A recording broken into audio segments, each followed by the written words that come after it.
അറിയാത്തവരുടെ കൂടെ ഒന്നും പോയി കളിക്കണ്ട, നീ ഇവിടെ തന്നെ നിന്നാ മതി.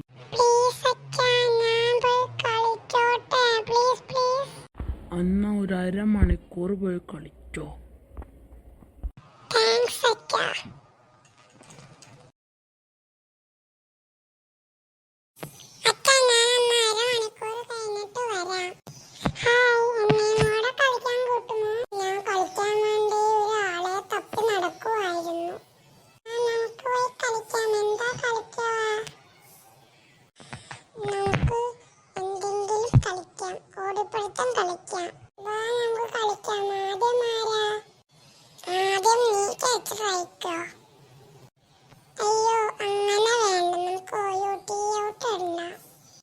അതാദ്യം മര്യാദക്ക് പറയാൻ പഠിക്കും. ഓ യു ടി ഔട്ട് എന്ന നാക്ക് വഴുകിപ്പോയതാ.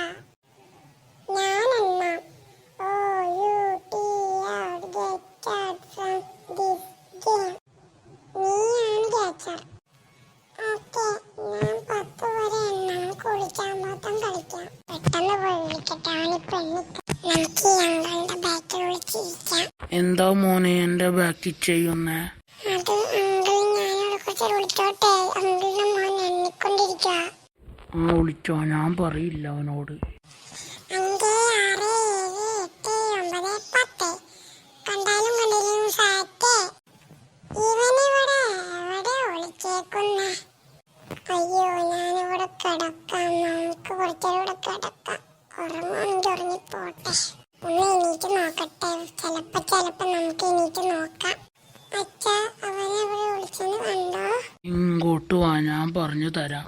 അവൻ നീ എന്നെ കൊടുത്തുണ്ട്. അവൻ പോയി, നീ പോയി സാറ്റ് അടിക്കേ. അവൻ പോയോ? ഞാൻ പെട്ടെന്ന് പോയി സാറ്റ് അടിക്കട്ടെ. ഞാൻ സാറ്റ് അടിക്കേ. നീ സാറ്റ് അടിച്ചോ? നീ എവിടെ ഒളിച്ചേ? ഞാൻ നിന്റെ അച്ഛന്റെ പുറകിൽ ഒളിച്ചിരിക്കണ്ടായിരുന്നു. നീ എന്നെ കണ്ടില്ല? എന്റെ അച്ഛൻ പറഞ്ഞു നീ അവിടെ പോളിച്ചിട്ടുണ്ടെന്ന്. അതുകൊണ്ടാണ് ഞാൻ അവിടെ പോയി നോക്കിക്കൊണ്ടിരുന്നത്. ഞാൻ അങ്കിളിന്റെ ബാക്കിൽ വിളിച്ചിട്ടുണ്ടായിരുന്നു. അച്ഛ, എന്നെ എന്തിനാ പറ്റിച്ചേ? അത് ഞാൻ വെറുതെ കളിയല്ലേ മോനെ, ഇതൊക്കെ ഇങ്ങനെ കൂട്ടാവോ? അച്ഛൻ മനപ്പുറം തോപ്പിച്ചു. നീ കാരണം ഞാൻ തോച്ചു. നീ ഇടി പിടിച്ചോ?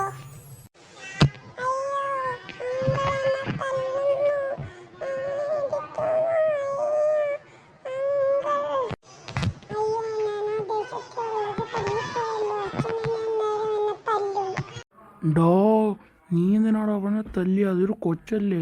കളി തോച്ചെന്നും പറഞ്ഞ് ഇങ്ങനെയൊന്നും ചെയ്യാൻ പാടില്ല. നീ വീട്ടിലേക്ക് പോ. അയ്യോ അച്ഛ, എന്നെ വീട്ടിൽ ചെന്നിട്ടൊന്നും ചെയ്യല്ലേ. ഞാൻ അറിയാതെ അവനെ തല്ലിയതാ. പ്ലീസ് അച്ഛ, ഒന്നും ചെയ്യല്ലേ. അങ്കിൾ, അവനൊന്നും ചെയ്യണ്ട. എന്റെ തെറ്റ. ഞാനാണ് ഇവിടെ കളിക്കാൻ വിളിച്ചത്. അവനെ ഒന്നും ചെയ്യണ്ട. അയ്യോ മോനെ, നിനക്ക് എന്തെങ്കിലും പറ്റിയോ? എനിക്കൊന്നും പറ്റില്ല, പക്ഷെ ചെറിയ വേദനയുണ്ട്. സോറിടാ, ഞാൻ അറിയാതെ നിന്നെ തല്ലിയതാ. ഒന്നുമില്ല. ഇനി തൊട്ട് നമ്മൾ ബെസ്റ്റ് ഫ്രണ്ട്സ്. എല്ലാ ദിവസവും വൈകുന്നേരം ഇവിടെ വരാൻ പറ്റുമോ?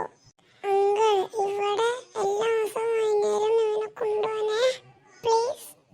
ഓക്കേടാ മോനെ, ഇനി തൊട്ട് നിങ്ങൾ ബെസ്റ്റ് ഫ്രണ്ട്സ്. എല്ലാ ദിവസവും വൈകുന്നേരം ഞാൻ ഇവനെ ഇവിടെ കൊണ്ടുവരാം. ഓക്കെ, ഇനി തൊട്ട് നമ്മൾ ബെസ്റ്റ് ഫ്രണ്ട്സ്. ഇനി തൊട്ട് നമ്മൾ അടിയുണ്ടാക്കൂല, വഴക്കമുണ്ടാക്കൂല.